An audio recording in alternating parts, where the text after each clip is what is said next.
श्याम जब राधा के गालों को स्पर्श करता है तो वो क्षण साधारण नहीं रहता। उसमें लज्जा भी है, समर्पण भी और अनंत विश्वास भी। वृंदावन की सुनहरी भोर में कदम्ब वृक्ष के नीचे खड़े हैं श्याम।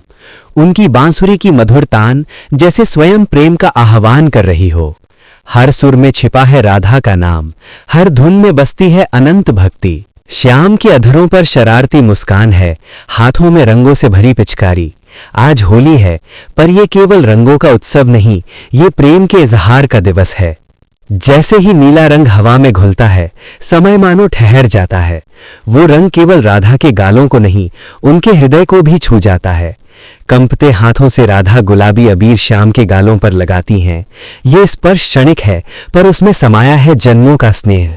रंगों की उस धुंध में जब दो दृष्टियां मिलती हैं, शब्द अनावश्यक हो जाते हैं। पूरा वृंदावन आज रंगों में डूबा है।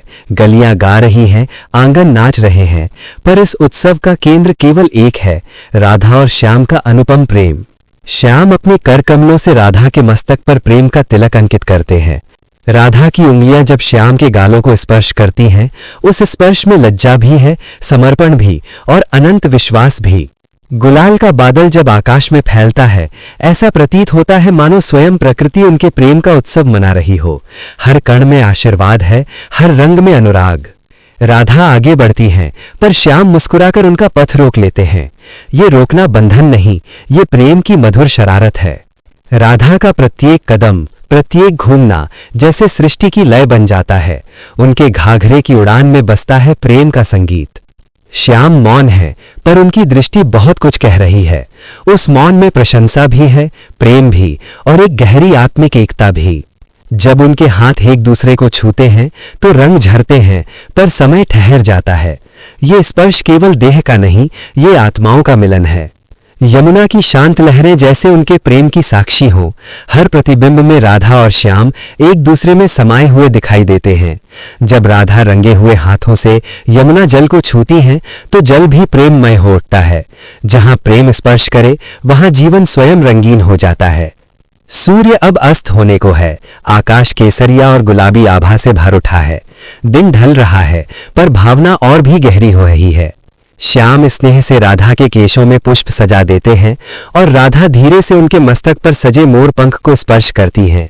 उस क्षण में आदर भी है, अपनापन भी और निस्सीम समर्पण भी। अचानक आकाश से रंग और पुष्प झरने लगते हैं, जैसे देवता भी इस दिव्य मिलन पर आशीर्वाद बरसा रहे हों। मंदिर की घंटियां गूंज उठती हैं, वातावरण और भी पावन हो जाता है। चारों ओर घूमते रंगों के बीच राधा और श्याम स्थिर हैं, जैसे संसार बदलता रहे पर प्रेम अडिग रहता है। श्याम की मुक्त हंसी गूंज उठती है, निष्कलंक, निर्मल, बाल सुलभ। उस हंसी में समस्त सृष्टि का आनंद समाया है। राधा का मुखमंडल अब शांत है, रंगों से सजा पर भीतर से पूर्ण, जैसे प्रेम ने उन्हें संपूर्ण कर दिया हो। रात्रि उतर आती है वृंदावन पर। दीपों की पंक्तियां जगमगा उठती हैं। हर दीप इस प्रेम कथा का साक्षी बन अपनी लौ से आशीष देता है। चांदनी में साथ चलते राधा श्याम।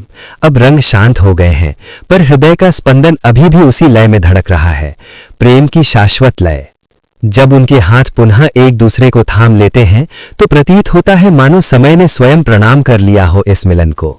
यमुना की लहरें चांदनी में रजत सी चमक रही हैं और उस प्रतिबिंब में राधा श्याम एकाकार दिखाई देते हैं, जैसे प्रेम और भक्ति अब भिन्न न रहे हों। श्याम पुनः बांसुरी अधरों से लगाते हैं और अंतिम धुन वातावरण में घुल जाती है। वो धुन केवल सुनाई नहीं देती, वो आत्मा में बस जाती है। धीरे धीरे उनके चारों ओर दिव्य आभा फैलने लगती है, जैसे स्वयं ब्रह्मांड इस प्रेम को अपने आलोक में समेट रहा हो। राधा की आंखें बंद हो जाती हैं। उस क्षण में कोई शब्द नहीं, केवल पूर्ण समर्पण है। प्रेम जब चरम पर पहुंचता है, तो मौन ही उसकी भाषा बन जाता है। और फिर एक अंतिम रंग विस्फोट आकाश में उठता है, मानो सृष्टि स्वयं घोषणा कर रही हो, ये प्रेम शाश्वत है, अनंत है, अविनाशी है।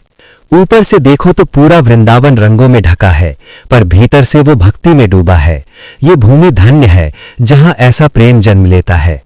राधा और श्याम की संयुक्त मुस्कान जैसे दो नहीं, एक ही चेतना हो। प्रेम जब सच्चा हो तो वो भेद मिटा देता है।